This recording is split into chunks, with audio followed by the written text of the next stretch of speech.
Bom dia a todos, bom dia a todas, bom dia, doutora Natália. Hoje a gente vai falar sobre os efeitos da pandemia e o reequilíbrio dos contratos de concessão. Eu convidei a doutora Natália Rezende Andrade porque ninguém melhor do que ela para esclarecer um pouco essa situação para a gente, falar um pouco de como funciona a consultoria do Ministério da Infraestrutura e principalmente a Natália, ela é uma pessoa que tem uma experiência e um conteúdo gigantesco, então ela tem muito a compartilhar conosco. A Natália, procuradora federal, ela é mestre em tecnologia ambiental e recursos hídricos pela UNB. Ela é doutoranda também na UNB e o foco da sua pesquisa é a regulação de infraestruturas de rede. Ela atua atualmente como consultora jurídica no Ministério da Infraestrutura e também já foi chefe de gabinete na Secretaria Especial do Programa de Parcerias de Investimentos, o PPI. Bom, Natália, eu falei um pouquinho do seu currículo só para deixar bem claro o quanto você tem a dividir conosco. E assim, para mim é super gratificante poder conversar com você mais uma vez, porque não é a primeira vez que a gente participa de algum evento da PUC Minas juntas. E somos mulheres, somos mineiras. Então, queria agradecer mais uma vez de você de separar um tempinho para estar aqui dividindo esse conhecimento com a gente. Antes de entrar no tema central desse nosso bate-papo, eu queria saber um pouquinho de como é a sua atuação como consultora jurídica no Ministério da Infraestrutura. Como é a rotina, como era a rotina antes da Covid e como é a rotina agora? Quais são os principais desafios enfrentados no momento? Quais são os principais temas consultados ali? Quais são as principais consultas que chegam para vocês? Quais são os principais temas que vocês têm enfrentado no momento? Eu queria um paralelo do antes e depois.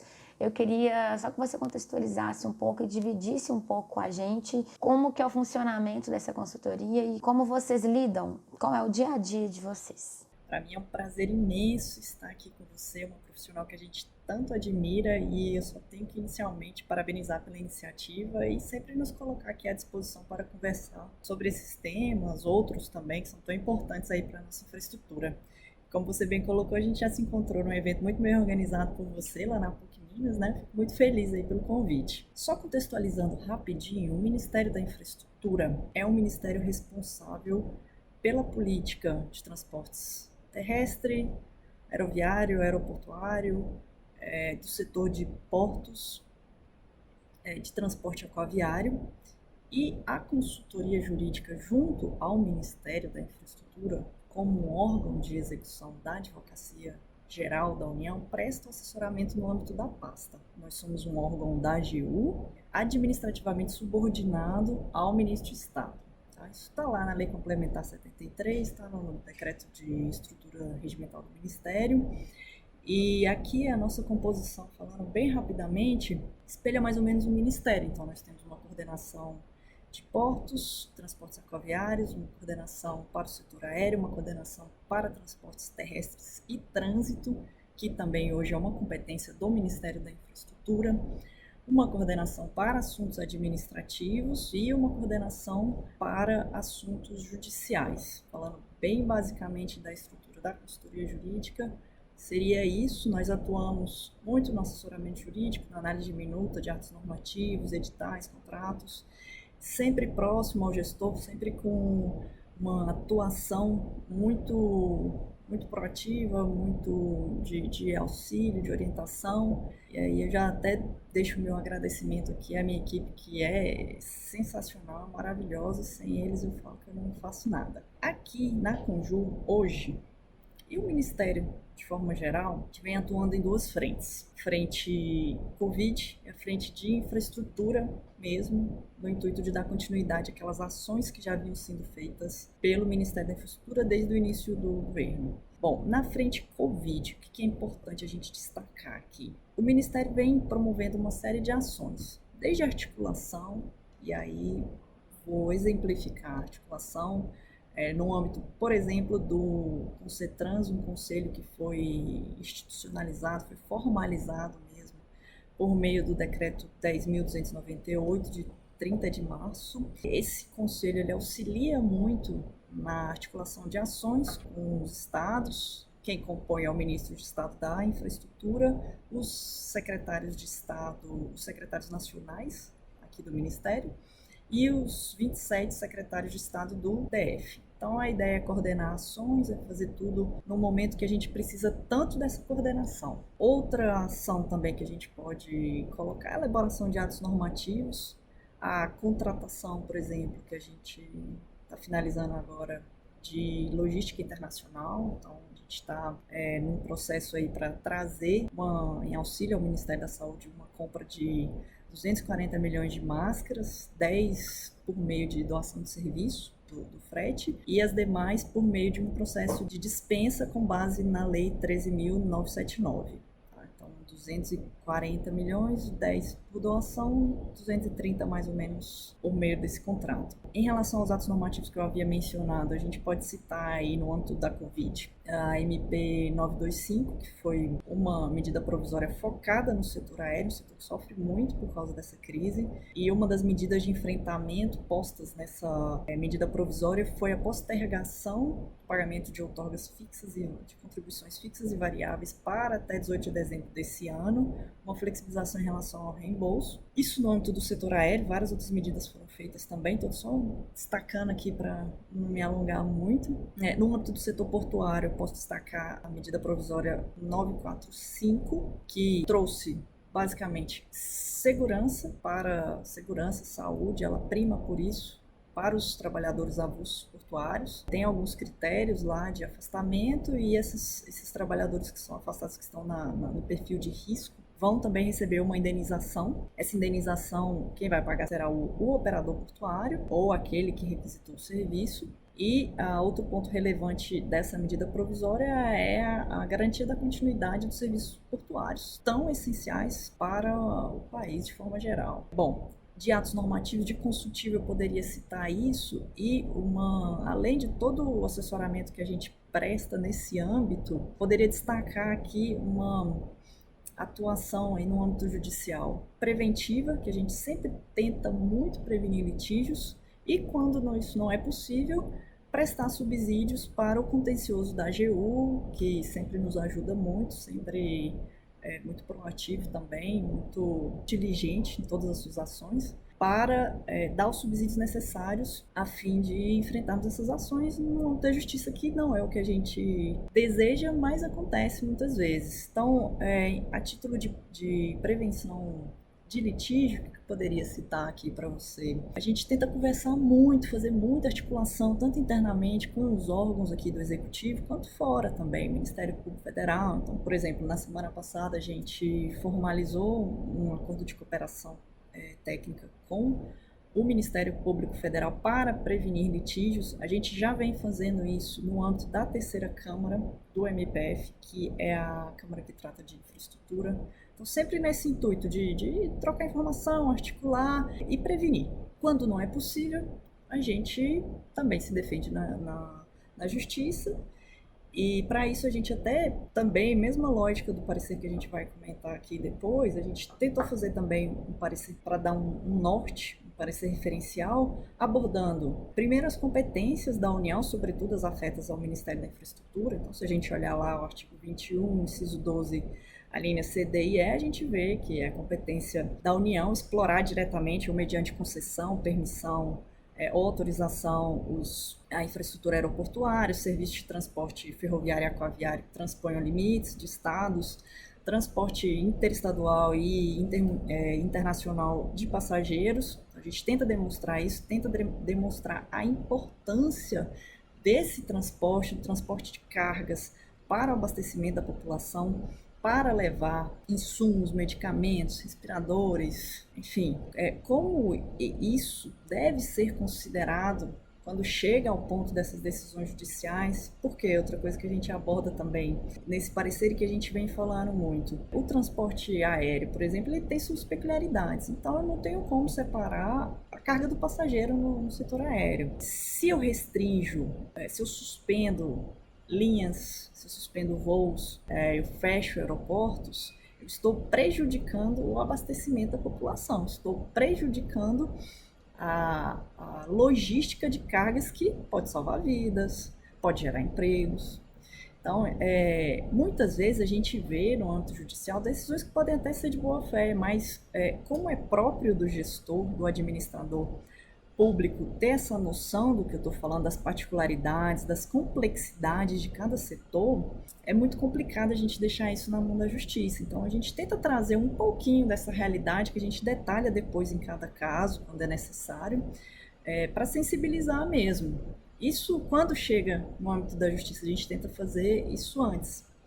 Mas falando um pouquinho da frente de infraestrutura, que você me perguntou também, a gente continua, né, à medida do possível, lógico, a diretriz do ministro Tarcísio é continuar os trabalhos, dar andamento ao máximo, citando aqui como agenda para esse ano de leilões, que aí é uma agenda que a gente atua também, aqui a consultoria Conjur mesmo, tanto na análise de minutas de editais, de contratos, consultas diversas, orientação ao gestor, poderia citar o leilão dos aeroportos da sexta rodada, 22 aeroportos, 3 arrendamentos portuários, Itaqui, Santos, Paranaguá, dentre outros, mais de 4 mil quilômetros de rodovias.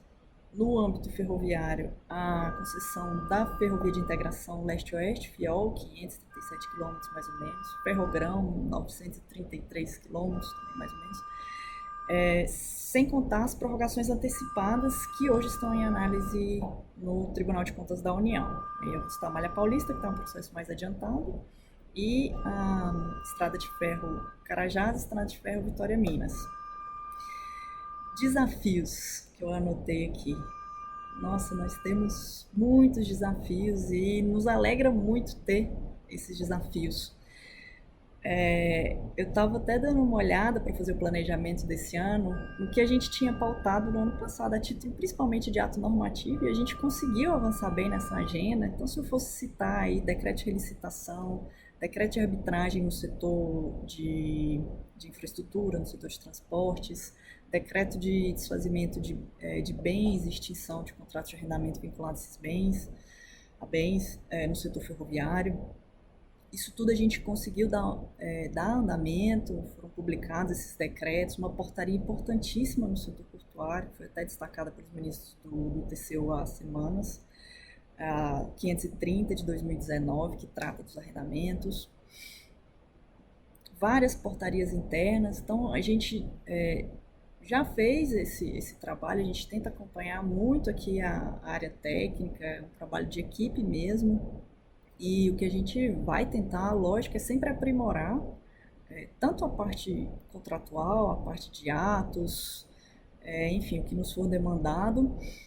E se eu fosse citar talvez um grande desafio que a gente vai ter aqui, eu falei das prorrogações antecipadas, e aí focando um pouco no âmbito jurídico, seria a discussão que a gente vem tendo no âmbito dessas prorrogações antecipadas, que é um mecanismo que a gente tem, e aí vou falar do setor ferroviário mesmo, de expansão de um setor que é um setor carente no Brasil. A gente tem aí a participação dele de 15% a 20% na matriz de transporte, uma baixa densidade comparada aos países de dimensões continentais, e a gente tenta, por meio desses programas, alavancar um setor que é tão importante e hoje falta mesmo, existe essa falta.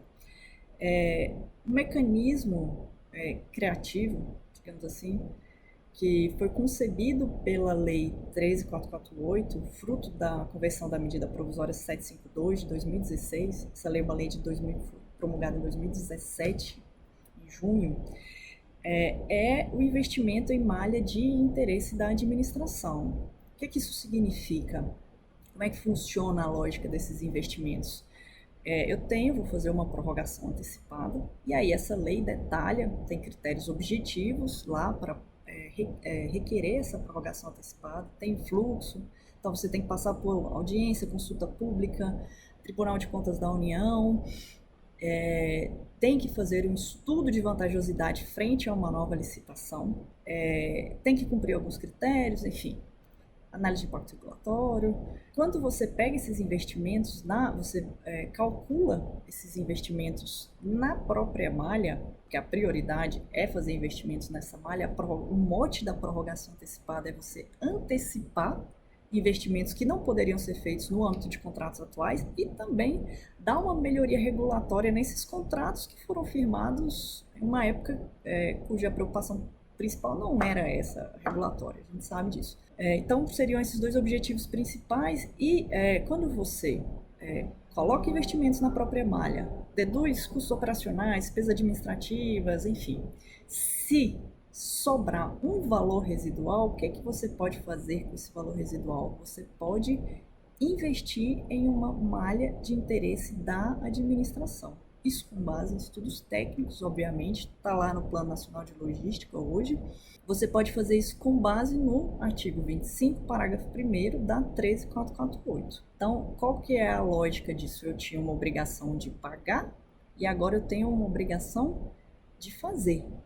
Isso se a gente pegar civilistas, Venosa, Karl Marx, enfim, desde muito tempo, a gente tem o artigo 304 dos seguintes no Código Civil, a gente vê que pagamento não é simplesmente pecúnia. Então, eu posso enxergar uma obrigação, um cumprimento de obrigação no âmbito de uma obrigação de pagar, de fazer e de não fazer. Então, a ideia é você transformar uma obrigação de pagar em uma obrigação de fazer, que é o quê?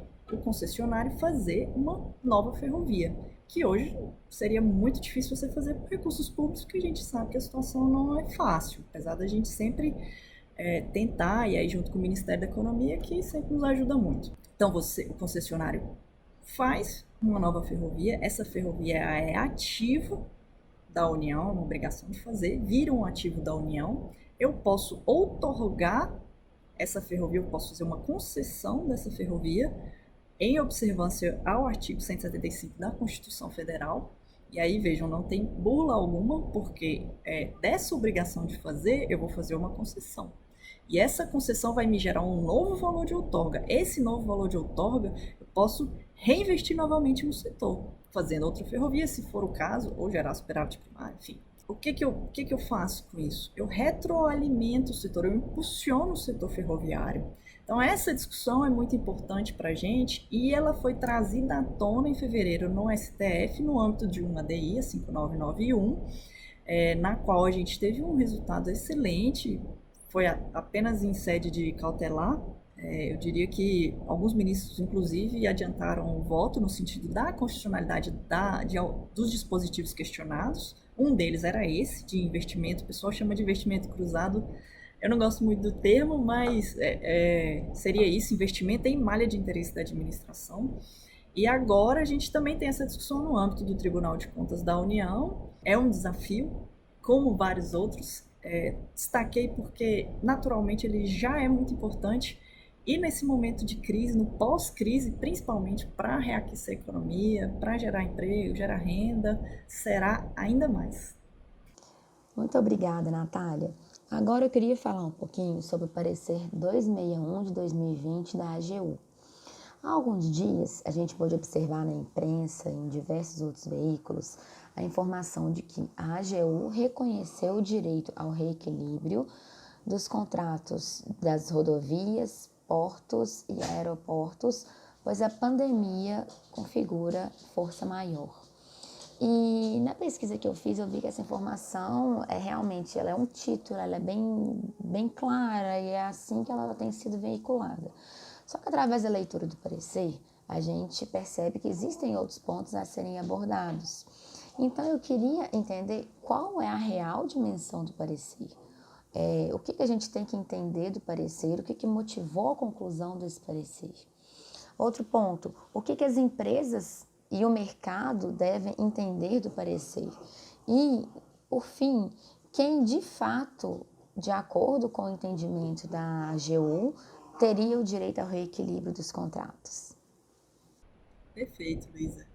E é importante a gente esclarecer, além do parecer em si, a contextualização. Por que ele foi emitido?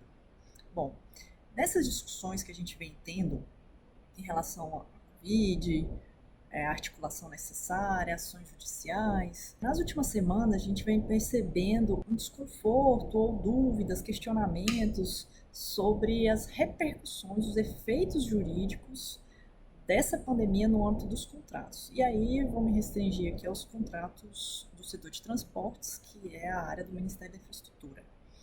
Bom, o pessoal estava muito em dúvida e a gente ouvia várias coisas. É força maior, é caso fortuito, é fato do príncipe. Eu ouvi que poderia ser um fato ordinário, não seria nem um fato extraordinário, nem se caracterizaria no âmbito de uma área extraordinária, eventualmente pela teoria da imprevisão. Isso foi crescendo muito, algumas ações também na justiça sobre reequilíbrio foram surgindo. E o que a gente achou interessante? Isso sempre com muito debate interno aqui no Ministério, sempre conversando muito, acompanhando essas discussões. A gente achou interessante dar um norte. E aí, sem prejuízo, obviamente, de complementar posteriormente ou de detalhar no caso específico, mas nesse primeiro momento a intenção era dar um norte nessa discussão, nesses efeitos, quais seriam esses efeitos jurídicos. E aí foi feita uma consulta aqui para a consultoria jurídica junto ao Ministério da Infraestrutura sobre esse assunto específico. Vou fazer um parêntese rapidinho só para explicar uma questão que o pessoal vem falando sobre em relação a parecer ser vinculante, a não sei, enfim.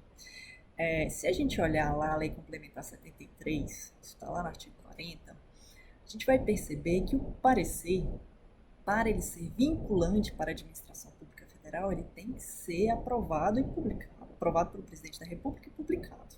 Se ele for aprovado e não publicado, vira vinculante para quem for interessado após a ciência. Isso é uma coisa. Se o ministro de Estado aprovar o parecer, ele vira vinculante para as entidades vinculadas ao correlato ministério. Isso está lá na Lei Complementar 73. Esse parecer foi emitido no âmbito de uma consulta aqui para a consultoria jurídica junto ao Ministério da Infraestrutura. Ele não foi aprovado pelo presidente nem pelo ministro. A ideia, como eu mencionei, era simplesmente dar um norte. E aí, às vezes, a gente vê mesmo saindo manchete AGU, dá aval a reequilíbrios. Enfim, é uma discussão um pouco mais aprofundada do que isso. Então, fechando esse parêntese sobre a questão da vinculação, o parecer, a meu ver, tem 3 mensagens importantes que eu vou pontuar e depois eu detalho um pouquinho cada um. A primeira mensagem é: a pandemia pode ser sim caracterizada força maior ou caso fortuito, é um evento que se insere na área extraordinária do contrato. Esse é o primeiro ponto. O segundo ponto, mesmo esse reconhecimento, um reconhecimento em tese, uma consulta em tese, mesmo com esse reconhecimento, o que é necessário? É necessário olhar a alocação de risco de cada contrato. Isso é fundamental. Esse é o segundo ponto. Um terceiro ponto é o que é necessário ainda, além disso, além de olhar a alocação, é necessário verificar qual o impacto efetivo da pandemia em cada contrato. Então, são esses 3 pontos. Em relação ao primeiro, a questão de ser força maior ou caso fortuito. A gente discutiu muito, pesquisamos muito, conversamos muito sobre essa questão de é força maior, é caso fortuito, é fato do príncipe. Tem diversas teorias, a gente passaria horas aqui falando sobre isso. Se a gente olhar lá no parágrafo único do 393 mesmo, do Código Civil, ele equipara, de certa forma, alguns civilistas equiparam também, caso fortuito, a força maior. Se a gente for considerar aí que medidas foram tomadas, como restrições, suspensão de atividades econômicas, eventualmente a gente pode caracterizar fato do príncipe também, mas o ponto principal é a consequência jurídica. A consequência jurídica é a mesma. Independentemente de você falar que é força maior, que é caso fortuito, que é fato do príncipe, a consequência jurídica, pelo menos na nossa visão, é a mesma. E aí, o que é importante? Olhar a alocação de risco do contrato, que é o ponto 2. Bom, A gente sabe, nunca é muito falar, que se a gente olhar lá o artigo 37, inciso 21 da Constituição, a preservação da equação econômica e financeira de um contrato é garantia constitucional. Isso tem farta jurisprudência nesse sentido. Poderia aqui citar, a título de lei, o parágrafo 2º do artigo 58 e o artigo 65, inciso 2, a linha D, ambos da 8666, o parágrafo 2º e 4º do artigo 9º da 8987, enfim. Sempre que tiver um evento superveniente à apresentação da proposta, quando o risco tiver sido alocado no poder concedente e desde que o impacto seja significativo no contrato, surge o direito a um reequilíbrio econômico-financeiro por parte da concessionária. Os contratos podem ter diferentes alocações de risco? Podem. Lógico que podem. Por quê? A gente sabe que uma alocação eficiente de risco é o que dá é importantíssimo para o valor, value for money, que a gente chama no âmbito de uma PPP. E aí eu estou falando PPP aqui agora de forma geral, lato sensu, parceria público-privada. Então, a alocação de risco, ela deve ser feita por quem tem maior capacidade de suportar, de prevenir controlar a probabilidade da ocorrência de um evento, controlar o impacto do risco nos resultados do projeto e, se isso não for possível, absorver esse risco com o menor custo. Então, seria essa lógica, falando bem geral, de forma bem resumida, que a gente tem, enfim, uma série de discussões sobre isso, mas de forma resumida seria isso. Então, por isso, por ser tão importante essa questão de alocação de risco no âmbito de um contrato, que deve-se olhar a alocação de risco do contrato em específico. Tá? Isso é o ponto 2. O ponto 3, por que a gente colocou e por que é importante? Porque você tem cenários e cenários. E isso, vejam, a gente falou só no âmbito de contratos de concessão de infraestrutura, do setor de transportes. Se você ainda considerar esse setor de elétrico, enfim, tem uma gama de contratos, de cenários, de situações. Tem muitos setores específicos cuja demanda aumentou, ou seja, em tese, não precisaria ter um reequilíbrio econômico-financeiro, ou precisaria de uma outra forma. Então, é importante a gente ver o impacto em cada contrato. Essa foi a conclusão, esses 3 pontos. O que um ou outro veículo divulgou foi, já deu aval de forma geral,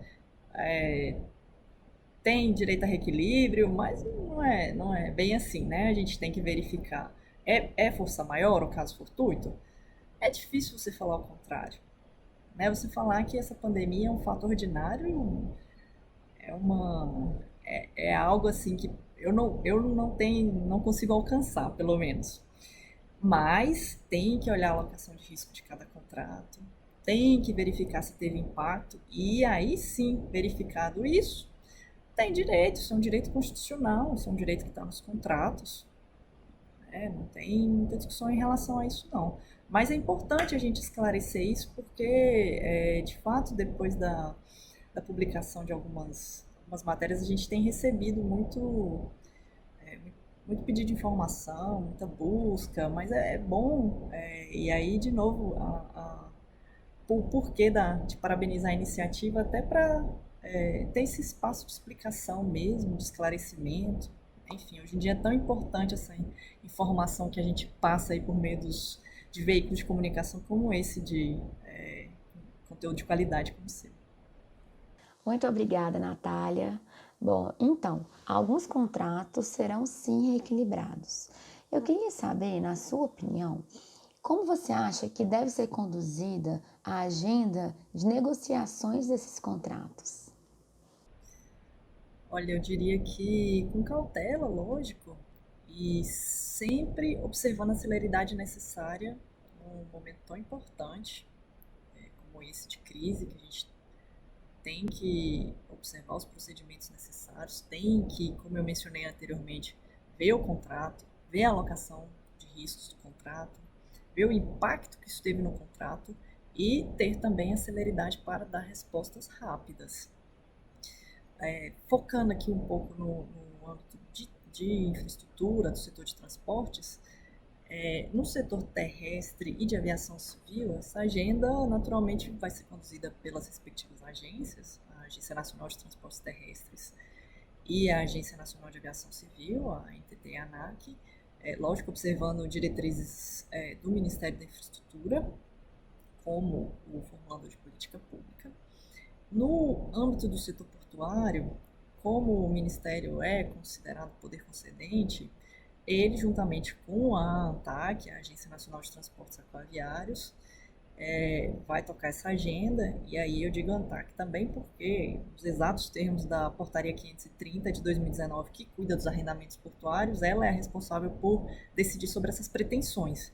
Então, em conjunto, e lógico, desde que a gente entrou aqui, como eu comentei, a gente sempre vem fazendo isso, todos esses processos são processos sensíveis, a gente sabe, juntamente com o Tribunal de Contas da União, com a CGU, com o MPF, em articulação com o mercado e de uma forma célere. Tá? Então, eu diria que existem essas agendas, uma agenda que eu posso citar aqui vai ser em virtude do que dispõe o parágrafo 4º do artigo 3º da MP 945, que eu comentei anteriormente, que foi uma MP que surgiu para o enfrentamento do setor portuário.